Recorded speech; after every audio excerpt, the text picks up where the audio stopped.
We'll take back land that they're currently in. We'll cut off their financing, hunt down their leadership, and dismantle their network supplies, and ultimately destroy them. Tough words from President Obama against ISIS, calling them, and this is a quote, "killers with good social media," and vowing to dismantle the network, as you heard. In the meantime, Brussels is still on lockdown for day number 2 as a planned security meeting now with officials is pushed back. Good morning, everyone.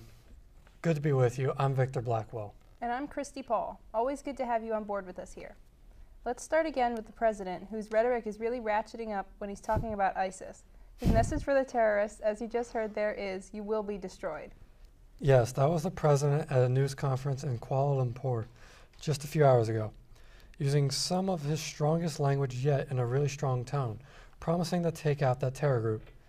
Senior White House correspondent Jim Acosta has the very latest for us.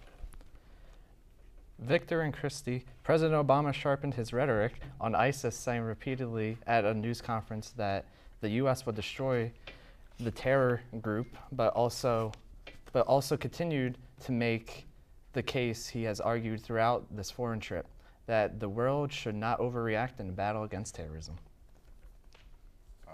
Good afternoon, everybody. Overseas for more than a week, but well aware of a fearful nation back home, President Obama sounded more like a leader at war. Our coalition will not only relent. Destroying ISIS is a realistic goal. We're going to get it done, and we're going to pursue with every aspect of the American power. And then, when all the coalition powers have assembled, it's going to get done. At a news conference in Malaysia, the president once again defended his strategy for defeating ISIS. But instead of brushing off questions about his policy as he did last week's, he acknowledged Americans are deeply worried. We're not afraid to not elevate, to somehow buy into their fantasy that they're doing something important. They're a bunch of killers, and we'll fight them. We'll beat them. The president said he just may be able to join forces with Russian President Vladimir Putin to wipe out the terror group after the attacks in Paris on Metrojet airliner. I discussed with President Putin, in a brief pull-aside, his need to recognize to go after the people that killed Russian citizens. And he called on Americans to show compassion to the thousands of Syrian refugees he wants to welcome into the U.S., despite poll numbers showing Americans are resistant to that idea.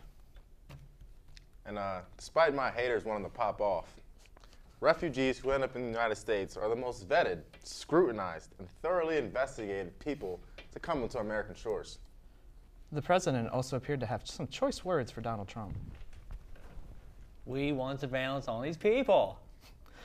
And the GOP runner's proposal to conduct more surveillance on Muslims in the U.S.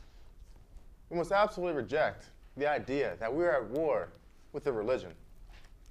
Prejudice and discrimination help fuel ISIL.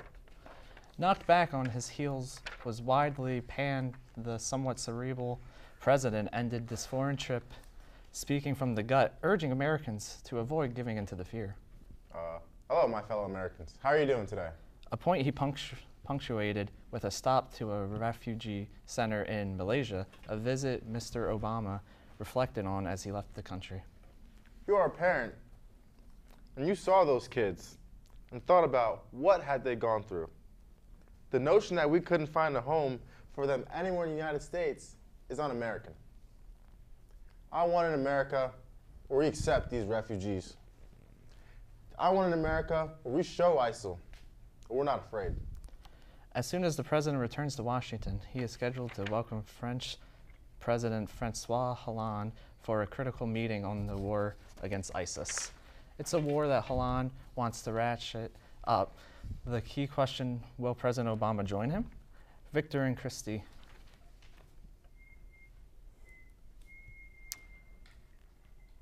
Do, do,